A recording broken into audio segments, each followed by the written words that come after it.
Now, this, as we've said, Monaco is an 8-day race, and probably the only 8-day race in the world.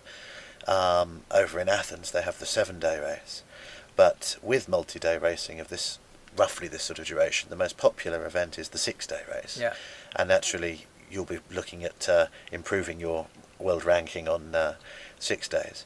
But what's the background to the history of why has 6 days been the dominant in the sport? Oh, that goes back to Victorian days when the Sabbath was absolutely sacrosanct. You know, you wouldn't do anything on the Sabbath.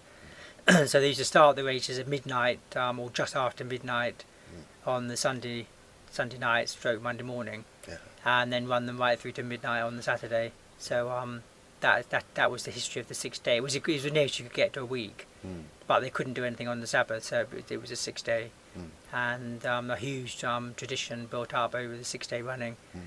In Victorian times, then it sort of it sort of disappeared as other things came along, and then it was revived in the early 1980s, and then since then it's picked up and it's become popular again. So, with the 6 day race, okay, there's the sort of, if you like, the history going back to the Victorian period, and it was 6 days because of avoiding Sundays, the Sabbath. With a 7 day race, you can kind of understand it simply because it's a week. Yeah. So, nice simple figures. Why an 8 day race for Monaco? Is it to try and fit in a couple of weekends or something? Yes. Obviously, it's nothing to do with the actual multi-day event. It's all geared to the 6,000, the fun runners, the charity aspect. Right. As I say, this event is a huge charity fundraiser in Monaco. Yeah. And yes, to get the best result from their point of view, obviously, as you say, having 2 weekends makes a big difference. So the way you do that is making it into an 8 day. Right. As I said, when I first did it in 2006 and then repeated in 2007, there was actually a 6 day option, which is what I did. Yes. I didn't stay and do the 8 day. Right. But that option's now been dropped, so the only official race is the 8 day. And they also do have a 24-hour race on the last day, Right. which is quite popular, and quite a lot of people come in for that.